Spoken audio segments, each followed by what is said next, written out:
Welcome to the Inspection Empire Builder podcast. On today's episode, we're talking about past, present, and future of the home inspection industry. You don't want to miss it.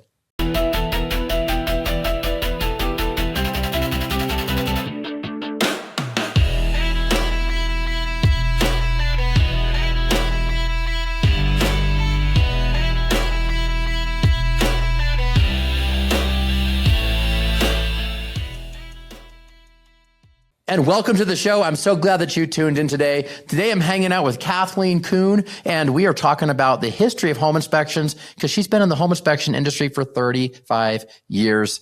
Kathleen, how are you doing today? I'm doing great. It's really great to have you on the show today. And right before we hit record, we were chatting a little bit, and you told me that you've been in the industry for over 35 years. And I think it's amazing because this is such a male-dominated industry. So to have a woman who's been in the industry for this long is really astounding. I love it. I think we should have more women in this industry. But I got to know, how did you get started in this industry? Well, my father was an entrepreneur. He was actually a marketing executive for Warner Lambert, Johnson & Johnson. That's why we're here in New Jersey. And, but always wanted to get into his own business. His father was in his own business. He wanted to get into a service business. His father was in the restaurant business. And so he was looking for opportunities and actually read an article that was written by John Hine, who's known very often as the father of home inspections. And he was a builder out of Baltimore trying to get this concept of home inspections off the ground. And they met, they became friends and partners. And so John was the technical brains behind the business, and my father was the marketing brains behind the business. So I saw, Dad go from corporate America to his own business, and I collated marketing materials and booked inspections over the phone and typed reports because that's what we had to do back then. Wow. All right, back then. Okay. What time period are we talking about? It's actually, he started in the business in the early 70s. He was actually a founding member of the American Society of Home Inspectors, but wow. He began franchising. So Housemaster, which was the first company to franchise in 1979. So really early in the industry. Very early. Yeah. I mean, it's the industry was just in its infancy at that point in time. Not everybody got a home inspection. In fact, a home inspection wasn't everyday commonplace necessarily at that time. When I started in the business, I went to college, went to work for corporate America for a bit, and then actually moved back to the East Coast to open a Housemaster franchise. That's how I got officially into the business in Westchester County, New York. And only about 5% of home buyers were getting inspections at that time. Wow. I mean, Matt, things have really changed. So did you get in the crawl spaces and the attics?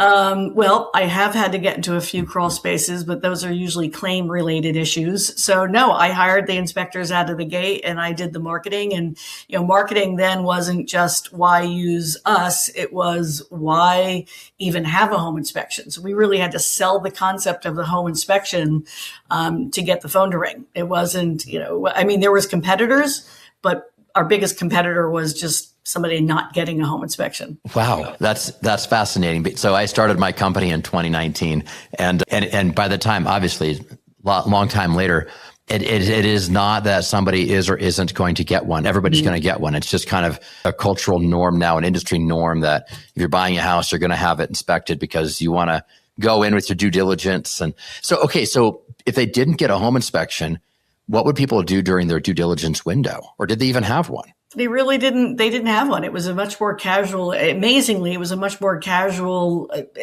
situation. So there was an owner's disclosure. They just rolled the dice. Houses, of course, were, $50,000 back then. And so, and people were more handy and things like that. But it wasn't really, well, I should say it was somewhat of a hard sell because we marketed like we do today to real estate professionals. And when you're in front of a group of real estate professionals, you have an audience where if the agent doesn't bring up the home inspection, the likelihood that customer is going to get home inspection is almost non-existent. So we had and as an agent back then, agents had to proactively say, "I think you should do this," and their buyers would be like, "I never even heard of such a thing." So that was the sell we had to do. Well, and as a realtor, Like, why would I bring in somebody that could potentially mess up this deal, when it's not an industry norm?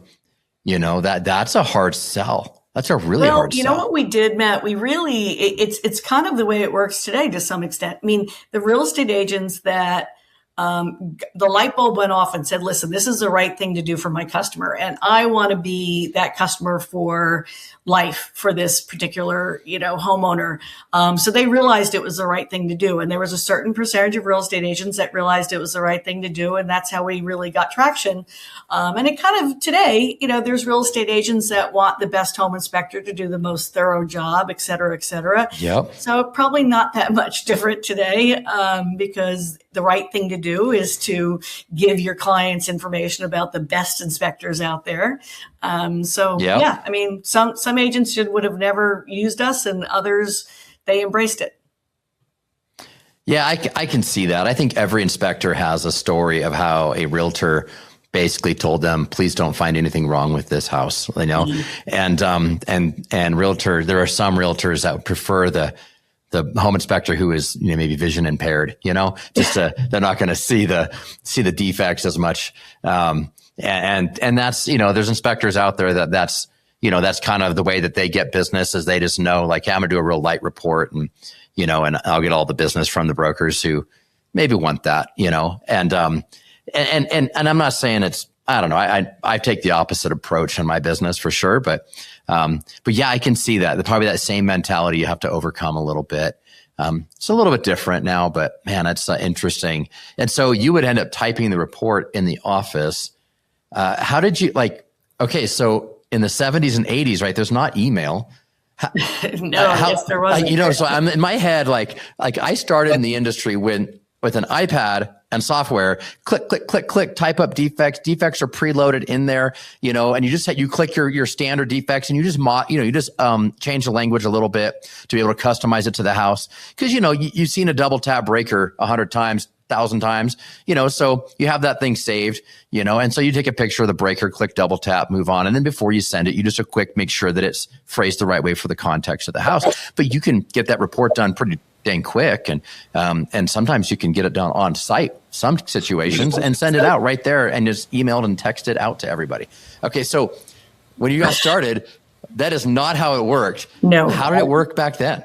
Well, we quickly learned that was a challenge. Although our inspectors had a 38-page worksheet that they would circle the deficiencies they found. So it was this whole library of everything component in the house you could imagine and everything that could go wrong with them. So for an asphalt shingle roof, for example, they would circle roof type, asphalt. They would circle, they checked it with binoculars, ground only. They would check the slope type. They would check document the age. They would have options. So they were circling basically conditions that they found, and then they would write in notes. And then that worksheet then would go back to the office and be typed up into a form. But we relatively quickly learned that was a really difficult process. And my office was in New York, and in New York, the home inspections, which is unique, home inspections are done as part of a bid, so not as part of a real estate contract. So timing was really important, which means in most areas, a home inspection is done as a contingency to the real estate contract. In New York, Once you have an accepted offer on the property, that's when the home inspection is done, which is kind of nice because then they negotiate everything in the contract, but that's another topic for another day. So timing was very important in terms of when they were going to get that report. So we created a very complex NCR form that had all the information the inspector could possibly need, and they would handwrite the report, but it was a very it was a lovely report, actually. And we had a lot of supplemental information, and we would just snap it apart. It was like 12 pages, snap it apart and give it to the client right on site. And that was a huge hit. And we did that for years. Okay, so I'm going to sound really dumb. What is an NCR form? I knew you were going to ask that. Well, that's how old I am. It's no carbon required. So it's a form that you fill out. Like a duplicate, triplicate thing. Yes. Oh, right. Yeah. I've seen that. You're right on the white one, and there's like a pink one behind it or something. Right. They're not very. So you guys would fill it out on site, peel off the white copy for them, and you'd keep the pink copy or whatever. Oh, interesting. But there was no photos either, right? No. Okay. No, So then photos same thing, didn't you had come like in for- check boxes and circles. So in the roofing section, you would just check off like what kind of material it was. And then what the condition, you probably had a condition of like, Yep. yeah, We poor, would rate everything, and if there fair. was anything, Yeah. anything that was rated And so you'd beyond, like that's circle right. that and then, okay. And then there'd be like a little note section where on the roof, you could write a few notes about the roof, Right. you know, and all that- roof is halfway through lifespan, needs maintenance. And then you could go on to the next section. There's probably one of those for the water heater. Yep. And then one of those for the heating or cooling system or, okay. So each part of the home inspection was a quick little section. You could write some notes on it. Oh, that's interesting. And then we had supplemental information. So let's say it was a multi-level or multi-layer, 2 layers of asphalt shingles. So we can circle multi-level asphalt, multi-layers detected. And then the report on the back page of the report was pre-printed, the boilerplate, what that meant. So there was a lot of supplemental information on most common conditions that we found. It was actually pretty cool. That actually, I mean, that's very innovative for the time, very cutting edge and innovative. And so that was with the Housemaster franchise. Now that grew to a couple hundred locations. How many locations? We had over 300 locations throughout the U.S. and Canada. And just a few years ago, they were acquired by the Neighborly brand of franchise houses, right? Yep. Neighborly has Okay. like 28 home service brands. Yeah. Yep. And so they've acquired a lot of companies. I've been watching them do this. And so they've acquired Housemaster. And at the time you were the CEO. Is that correct? I was. Okay. And so you helped navigate that. And then after the merger, along the way, you exited out and they took over, and which is kind of typical for those types of situations. Mm-hmm. And so you've watched the industry go from NCR forms, and no photos to all the way up to digital iPads running inspection reports. I mean, some of the newest cutting edge software now is starting to embed AI into their camera systems to be able to help an inspector catch things that maybe they might not have noticed, or give some additional tech support on it. Like it's gone all the way from a pen and a paper and an NCR form to peel off all the way to now it's doing this. So you've been along for the whole journey, which is pretty wild. And a founding member of ASHI, or your dad was a founding member of ASHI? My dad was a founding member of ASHI. Wow. So, okay. So all the way from there up to here, what are some of the things that you've seen along the way that have been like, what is that? Maybe some of the moments that have been big keynote moments, big shift moments in the industry where you saw, oh, this is a big jump and this is a big jump. And then what do you see for big jumps coming up?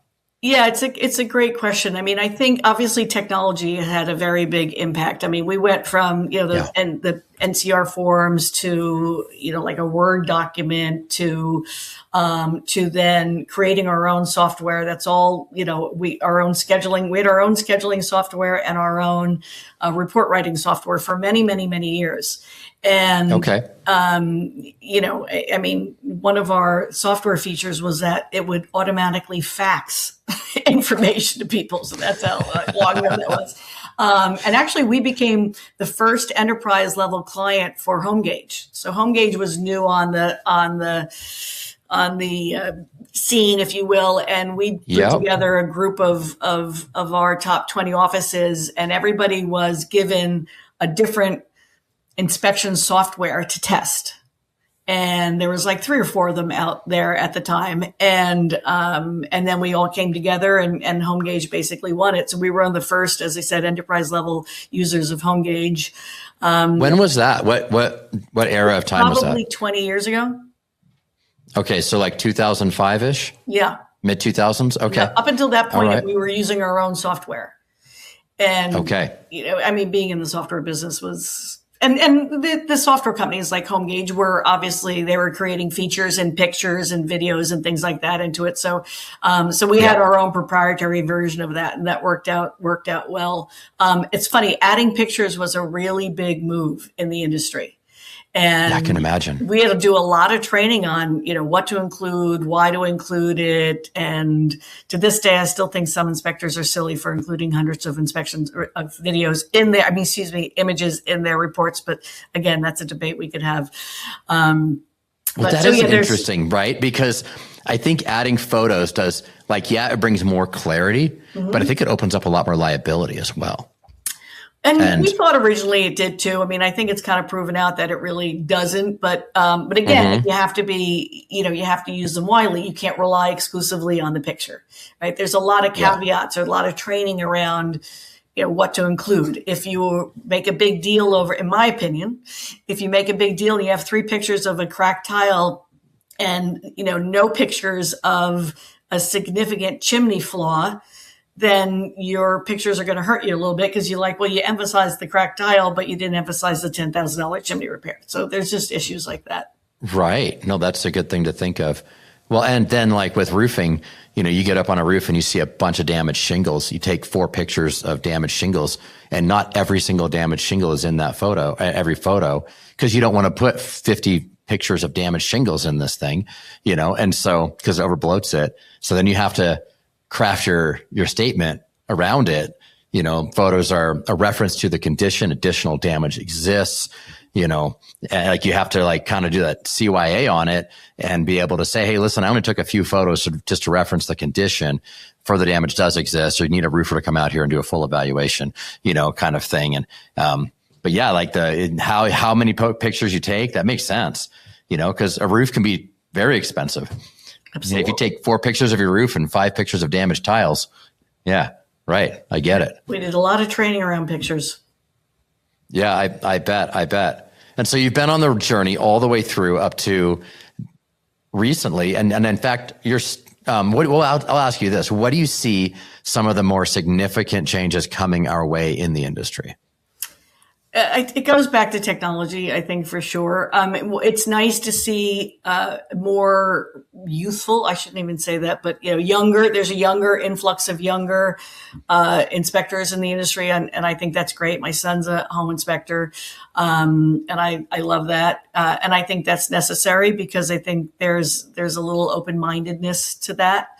And 2 things I see. I think there's really 3 things. Obviously, technology, we could talk about that. That's going to push the industry. I think there's a growing change in the fact younger people are getting into the industry, and I think that'll change the industry a lot. And I think also the companies like Inspector Empire Builder, who are really showing inspectors the ability to build a business versus a career, is very helpful. And I think you're seeing more and more of that. And we love that because out of the gate, when we sold a Housemaster franchise, we basically told them this is a multi-inspector business.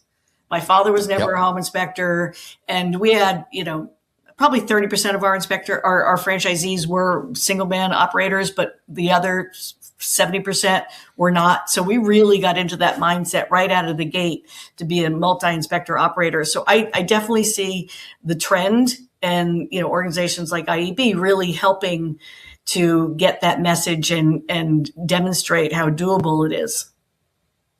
Yeah, it really is.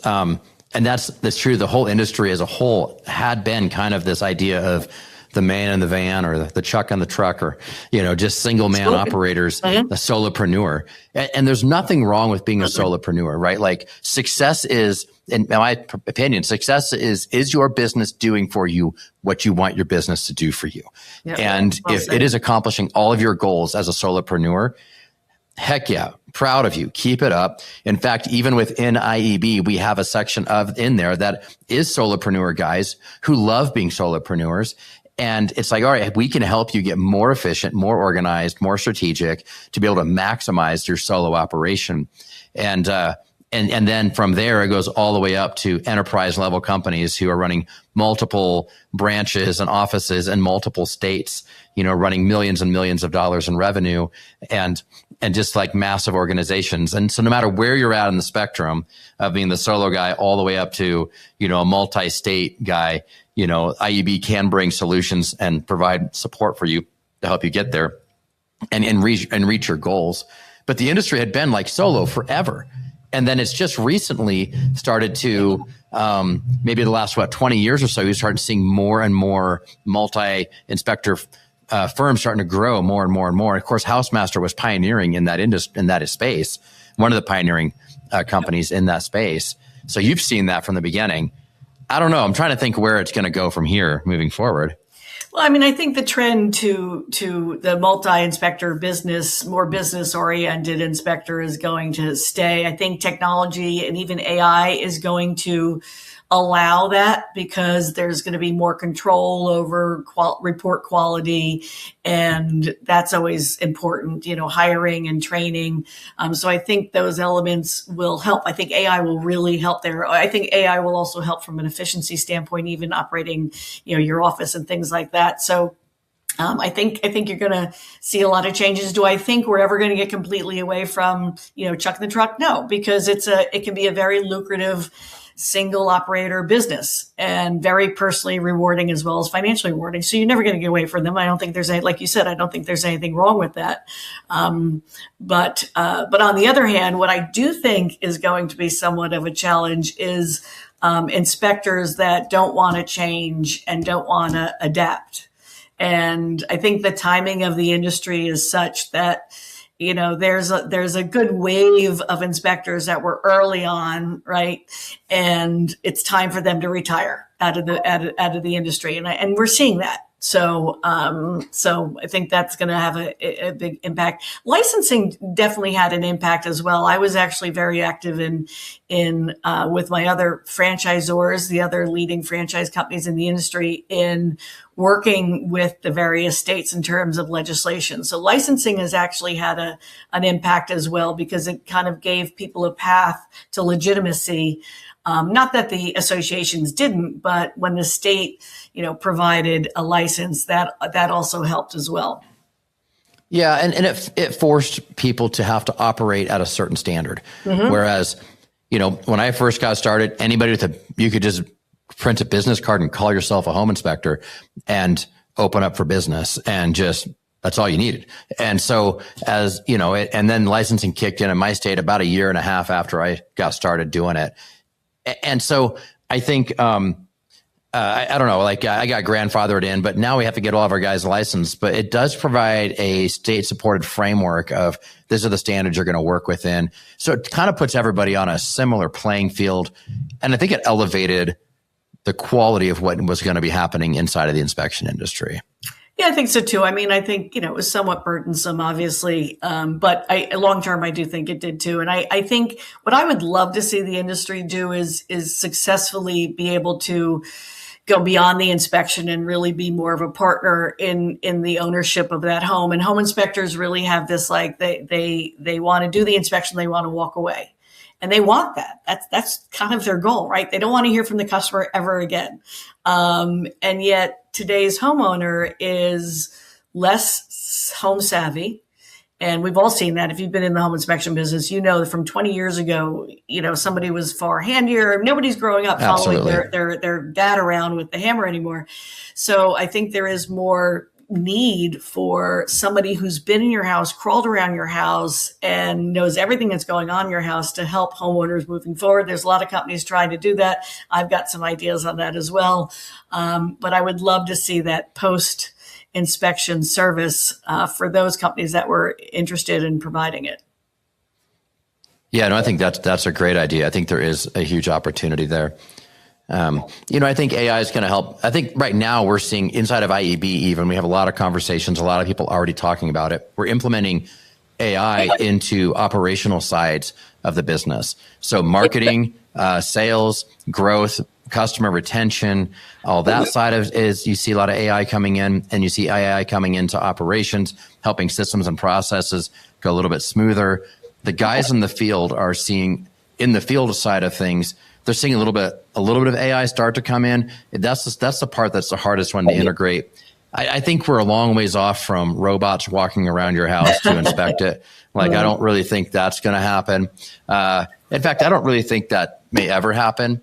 I think within inspection software, they're going to start booking more AI tools in, and which means the inspector himself doesn't have to have as much knowledge, which is kind of scary. Like, You can have someone with less knowledge out there, but they have the app and the tool and the license. And so they can go through and the app is going to kind of highlight everything wrong with a water heater, everything wrong with a furnace.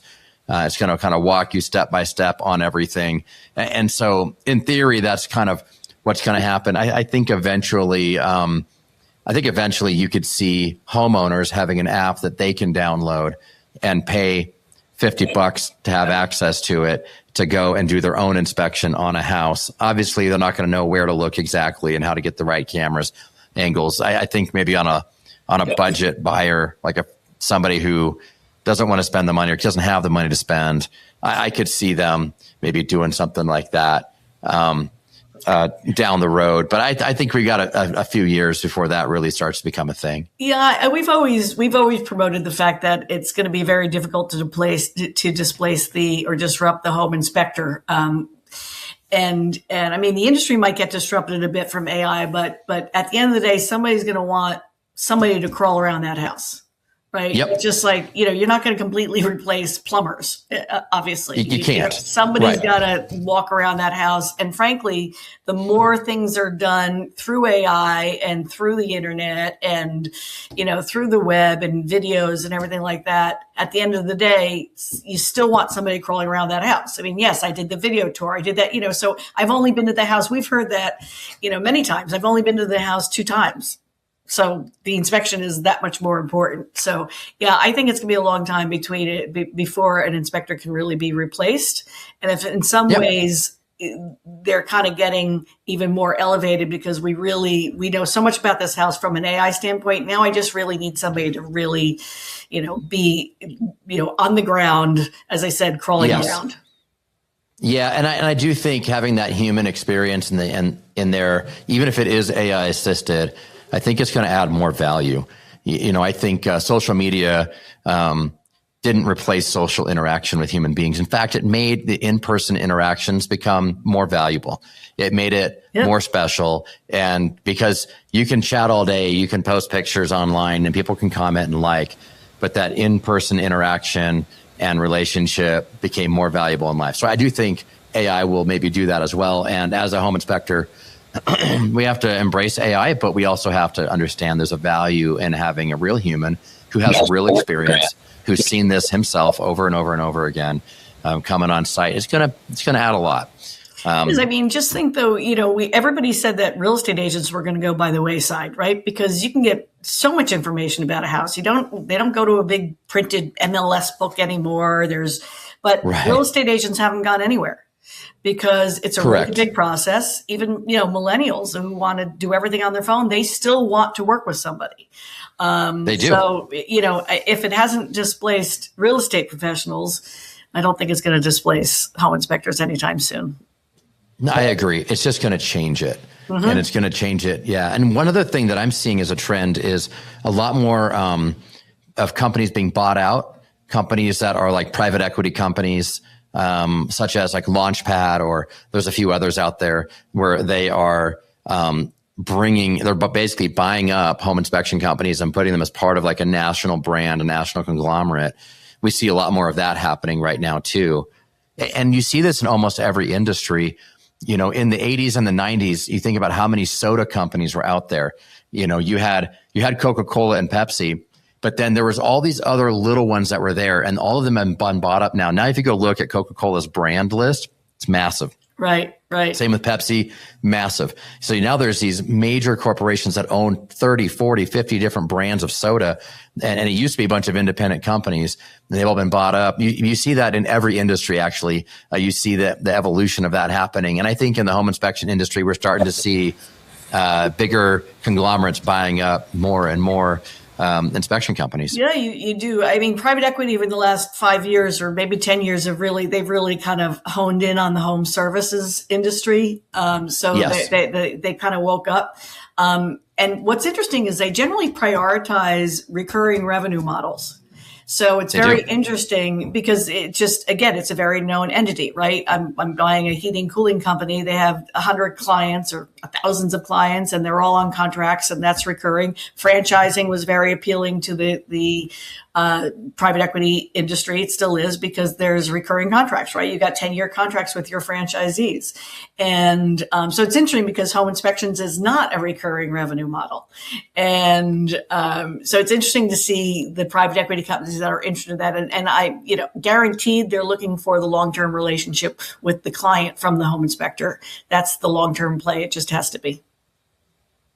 Yeah, I actually agree with that. I think that there's the long-term play. There's the long-term relationships within the real estate industry. And one of the things is we're on the front lines of what's wrong with the house. Mm-hmm. So when it comes to like marketing or reaching out, so when someone buys a home, Home Depot sending them ads for flooring, sending them ads for different things. But the thing that's really top of mind to that buyer is that water heater's on its last leg, and that's probably what I should be replacing.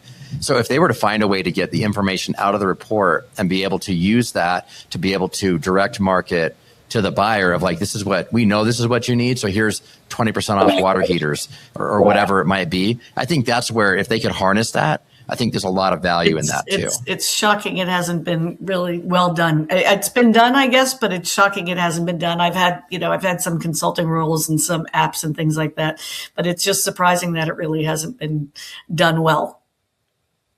Yeah, I think there's a huge opportunity there. Somebody's going to do it. Maybe that's where AI comes in, because being able to analyze those reports quickly, figure out what the person needs, and to be able to put that into a marketing plan, because you got to do that pretty fast, and it's very customer specific.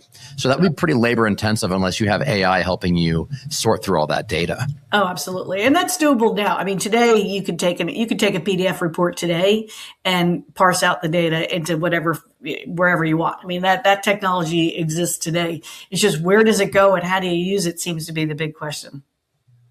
Which is where somebody like the Neighborly franchise group that owns 20 different home service companies, that would be very helpful for somebody like that, because then they could take that data and like push it out to their other brands.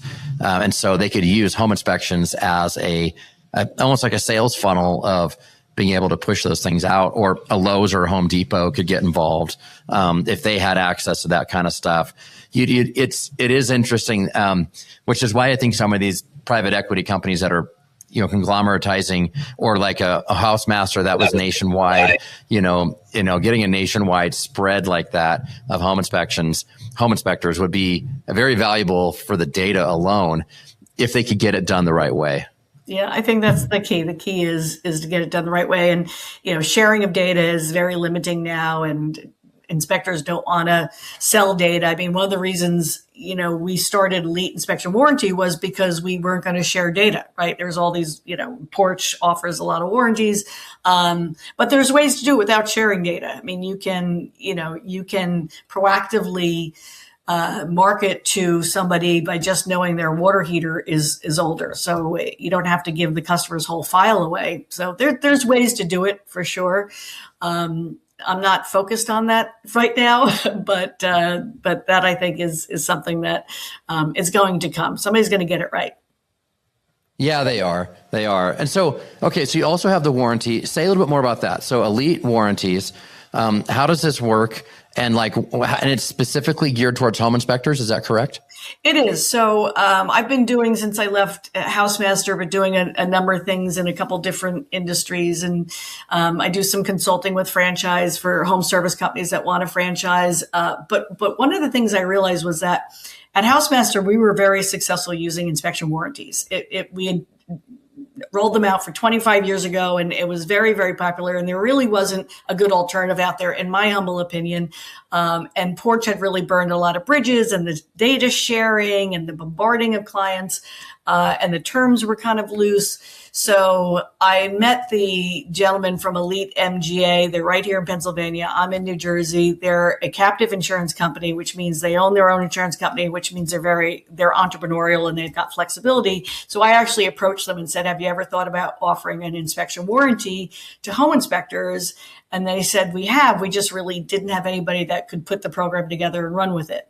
So that's how it started about 2 years ago. ago. And again, the idea was to create an inspection warranty program that people who wanted to offer it would feel good about. We would pay claims. The service would be good. We wouldn't share client data. And that's what we've done. And it's been a lot of fun. Yeah, that sounds amazing. So it's just geared towards home inspectors. All right. So I'm a home inspector. I have a company. And if I wanted to add like warranties as an option, like what does that look like on my side?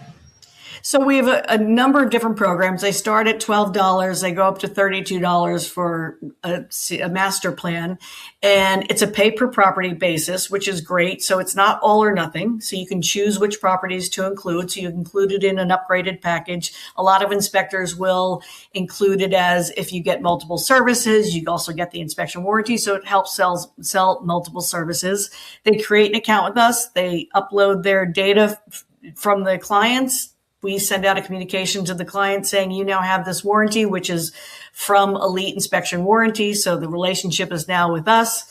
And if they file a claim, they file a claim with us online, and the inspector is basically out of it. So it's a nice marketing tool for the inspector. It's additional peace of mind for them.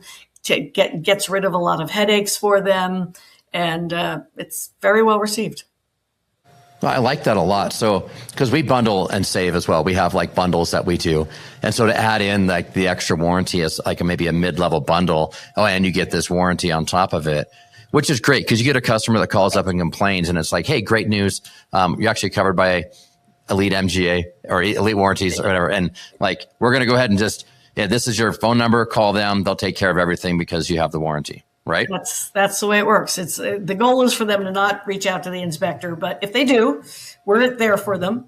And customer service is I work directly with so if there's anything unusual, an unusual situation, they will call me. Great, we'll work it out. Again, Elite is very supportive. They're in the business of risk management for home inspectors, so they really want to do right by the inspectors, and it just works out. It works out well as a marketing tool as well as a risk management tool. No, I actually really like that a lot. So you're still in the home inspection industry, but now you're on the warranty side of things. I am. So it's fun. Who would have thought that I would still be going to trade shows and talking to home inspectors? But I do enjoy it, and and they appreciate the fact that I've got the experience. So they know they're talking to somebody that is knowledgeable. So it's really been a pleasure. And then you also work in consulting. Is this correct? Like I know this because I saw your website, but yeah. Yes, I do. So franchising is something that I was very passionate about, and I am passionate about. And we built Housemaster, I believe, into a nice, strong company. We got franchisee satisfaction rewards over and over again, which is very meaningful to us. We had 25% of our franchisees were in our system for 20 years or more. So we always felt that if you can still be delivering value to the guys that have been in business for 20 years and really know the business, then, you've won. So that was an important metric. So I've done consulting to help other home service brands franchise. And I've franchised about 4 different companies now, all in some various home service. That's my sweet spot. I wouldn't do like a quick serve restaurant. And just understanding how to navigate the franchising and the legalities involved. And it'll usually save them a ton of money, because if you go to a big franchise consulting company, it's a lot of money. So, so that's a lot of fun. I still do that, and I love to do that. Yeah, that's great. Franchising is a complicated process. I've had friends look into it before, and it looks like a very complicated process, but you've walked down this road enough times that you have the experience for it. So, it's been really great having you on the show and having you being here. And your experience in the home inspection industry has been phenomenal. And now you're doing the warranties and the consulting. If somebody wants to get a hold of you, ask you more questions or ask you anything about the warranties or the consulting, how would they get a hold of you? Sure. It was, they can go to michaelryanconsulting.com. That's for my consulting. If they want to reach out to me about warranties, they can just email me at kkuhn@elitemga.com. That's KKUHN@elitemga.com. And I'd love to speak to them. That's awesome. We'll put all that info in the show notes too, for someone who's listening. Thank you so much for being here today. And I look forward to seeing you again soon. So thanks, Matt.